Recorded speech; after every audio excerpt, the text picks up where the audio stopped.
మరి కాసేపట్లో సీఎం రేవంత్ రెడ్డి నల్గొండ జిల్లాలో పర్యటించనున్నారు. కనగల్ మండలంలో హ్యామ్ రోడ్ పనులకు సీఎం శంకుస్థాపన చేయనున్నారు. కనగల్ వద్ద ప్రత్యేకంగా ఏర్పాటు చేసిన హ్యామ్ ప్రాజెక్టు పైలాన్ను సీఎం రేవంత్ ఆవిష్కరించనున్నారు.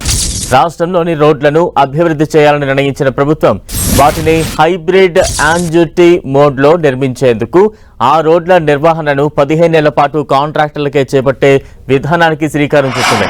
ఇందుకోసం R&Bలో ప్రత్యేకంగా హ్యామ్ పేరుతో ఒక విభాగాన్ని ఏర్పాటు చేసింది. R&B పరిధిలో రాష్ట్ర వ్యాప్తంగా ఎక్కడెక్కడ ఎన్ని రోడ్లు నిర్మించాలో నిర్ణయించింది. మొత్తం 6092 కిలోమీటర్లను 441 ప్యాకేజీలుగా విభజించింది ప్రభుత్వం. 13,606 కోట్లతో ఈ పనులు చేపట్టనుంది. ప్యాకేజీల వారీగా ఈ పనులు చేపట్టేందుకు సీఎం రేవంత్ రెడ్డి ఇవాళ శంకుస్థాపన చేయబోతున్నారు. సీఎం రేవంత్ రెడ్డి ప్రత్యేక హెలికాప్టర్లో ఇవాళ మధ్యాహ్నం కనగల్ కు చేరుకోనున్నారు. మధ్యాహ్నం 3:30కు కనగల్ మండలం అగ్రికల్చరల్ మార్కెట్ కమిటీ అడ్డలో HAM రోడ్ ప్రాజెక్టుల కోసం ఏర్పాటు చేసిన పైలాన్ ఆవిష్కరిస్తారు. అనంతరం నల్గొండలోని NJ కాలేజ్ గ్రౌండ్స్ లో ఏర్పాటు చేసిన బహిరంగ సభలో సీఎం పాల్గొనున్నారు. నల్గొండ మున్సిపల్ కార్పొరేషన్లో 24 గంటల కృష్ణా జలాల సరఫరాకు సంబంధించి 83 కోట్లతో చేపట్టే పనులకు అక్కడే శంకుస్థాపన చేయనున్నారు.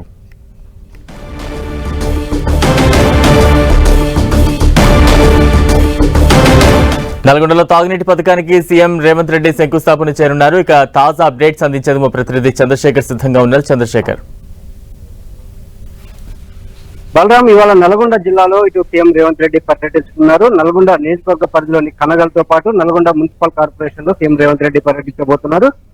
మధ్యాహ్నం 3 గంటల తర్వాత సీఎం రేవంత్ రెడ్డి హైదరాబాద్ నుంచి నేరుగా కనగల్ చేరుకుంటారు. హెలికాప్టర్ ద్వారా కనగల్ చేరుకొని అక్కడ ఏదైతే హ్యామ్ రోడ్లకు సంబంధించిన పైలాన్ని అక్కడ ఏర్పాటు చేశారు వ్యవసాయ మార్కెట్ లో, దాన్ని ఆవిష్కరించిన అనంతరం అక్కడి నుంచి ఇటు నల్గొండ మున్సిపల్ కార్పొరేషన్ చేరుకుంటారు. నల్గొండ మున్సిపల్ కార్పొరేషన్ లో ఏదైతే తాగునీటి అవసరాల కోసం చేపట్టినటువంటి ప్రాజెక్ట్ 83 కోట్లతో చేపట్టినటువంటి ప్రాజెక్ట్ ను శంకుస్థాపన చేస్తారు. ఆ తర్వాత ఇటు సాయంత్రం జరగబోయేటువంటి NJ కళాశాల గ్రౌండ్స్ లో జరగబోయేటువంటి బహిరంగ సభలో సీఎం రేవంత్ రెడ్డి పాల్గొంటారు. మనం చూడవచ్చు, ఇప్పుడే బహిరంగ సభకు సంబంధించి మొత్తం కూడా ఏర్పాట్లు అయితే చేశారు.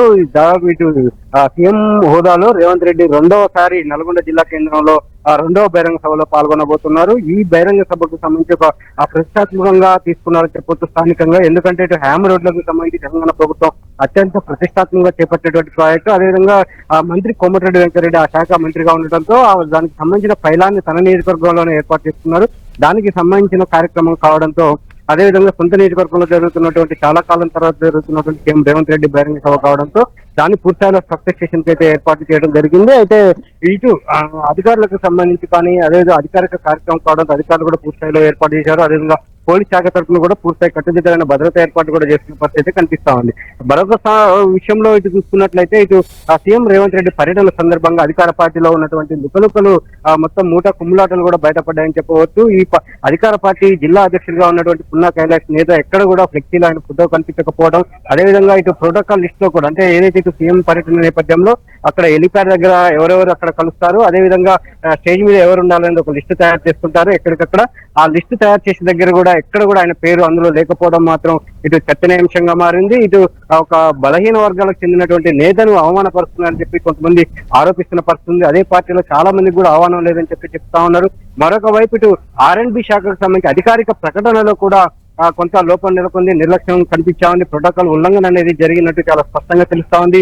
ఎందుకంటే ఏదైతే కార్యక్రమం ఉంటుందో ఆ కార్యక్రమం సీఎం రేవంత్ రెడ్డి పర్యటన కావచ్చు, లేదంటే ఏదైనా అధికారిక కార్యక్రమం తీసుకున్నప్పుడు అధికారిక ఏదైనా ప్రకటించినప్పుడు ఖచ్చితంగా జిల్లాలకు సంబంధించి ప్రజాప్రతినిధుల ఫోటోలు కంపల్సరీ క్యారీ చేస్తారు. కానీ ఉమ్మడి నల్గొండ జిల్లాకి సంబంధించిన ఎమ్మెల్సీగా ఉన్నటువంటి శాసన మండలి చైర్మన్ గుత్తా సుఖేందర్ రెడ్డి ఉన్నారు, అదేవిధంగా ఇక్కడ శంకర్ నాయక్ ఉన్నారు, అదేవిధంగా నిలకంటి సత్యం, ముగ్గురు కూడా ఇక్కడ ఉమ్మడి జిల్లా నుంచి ఉన్నటువంటి ఎమ్మెల్సీలు. మరొక ముగ్గురు ఎమ్మెల్సీలు ఇటు ఏదైతే ఇటు బీఆర్సీకి సంబంధించిన ఎమ్మెల్సీ కోటిరెడ్డి కావచ్చు, అదేవిధంగా ఇక్కడ ఇతర ఎమ్మెల్సీలకు సంబంధించి ఫోటోలు అయితే క్యారీ చేశారు. తీన్మార్ మల్లన్న ఫోటో కూడా క్యారీ చేశారు, కానీ శ్రీపాల్ రెడ్డి ఫోటో కూడా క్యారీ చేశారు. కానీ మొత్తం 6 ఎమ్మెల్సీలో 3 ఫోటోలు క్యారీ చేశారు అధికారిక ప్రకటనలో. కానీ మరొక 3 ఎమ్మెల్సీలు అందులో శాసన మండలి చైర్మన్ సంబంధించిన ఫోటోను కూడా మిక్స్ చేయడంతో కొంత ప్రోటోకాల్ ఉల్లంఘన చాలా స్పష్టంగా కనిపిస్తా ఉంది. దీనిపైన సభా హక్కులను నోటీస్ ఇచ్చేందుకు కూడా ఎమ్మెల్సీలు అదేవిధంగా శాసన మండలి చైర్మన్ కూడా సిద్ధమవుతున్నట్లయితే ప్రచారం జరుగుతా ఉంది. ఎందుకంటే ఇది మామూలుగా ఈ సభ తమకు హక్కులకి ఉల్లంఘన అంటే గౌరవానికి భంగం కలిగినప్పుడు ఖచ్చితంగా సభా హక్కుల ఉల్లంఘన నోటీస్ ఇచ్చే అవకాశం ఉంటుంది. కాబట్టి ఆ చర్యని దానికి సంబంధించిన యాక్షన్ తీసుకునే అవకాశం అయితే చాలా స్పష్టంగా కనిపిస్తా ఉంది. ఇప్పటికే తీవ్ర ఆగ్రహాన్ని వ్యక్తం చేస్తూ అధికారులకు కూడా కమ్యూనికేట్ చేసినట్టయితే తెలుస్తా ఉంది. మరొక వైపు ఇటు ఆ సీఎం పర్యటన నేపథ్యంలో పూర్తిస్థాయిలో ఆ ఏర్పాట్లకు సంబంధించి కానీ లేదంటే ఇటు అధికార పార్టీలో జరుగుతున్నటువంటి లుకలుకలు కూడా బయటపడటంతో కొంత మొత్తం కూడా కాంగ్రెస్ క్యాడర్లు కొంత గందరగోళం అయితే నెలకొన్న పరిస్థితి అయితే ఉంది. ఏదేమైనా కానీ సభను సక్సెస్ చేసేందుకు అన్ని విధాలుగా ప్రయత్నం అయితే మరొక వైపు కనిపిస్తా ఉంది. మంత్రి కోమటిరెడ్డి వర్గం చాలా సీరియస్ గా తీసుకొని సభను సక్సెస్ చేసేలా ప్రయత్నాలు అయితే చేస్తా ఉన్నారు. 3 గంటల తర్వాత ఇటు సీఎం రేవంత్ రెడ్డి హైదరాబాద్ నుంచి బయలుదేరుతారు. మధ్యాహ్నం నుంచి సాయంత్రం వరకు కూడా 3 గంటల నుంచి దాదాపు సాయంత్రం 6 గంటల వరకు కూడా నల్గొండ జిల్లా పర్యటనలో సీఎం రేవంత్ రెడ్డి ఉంటారు. Right, thank you Chandrasekhar.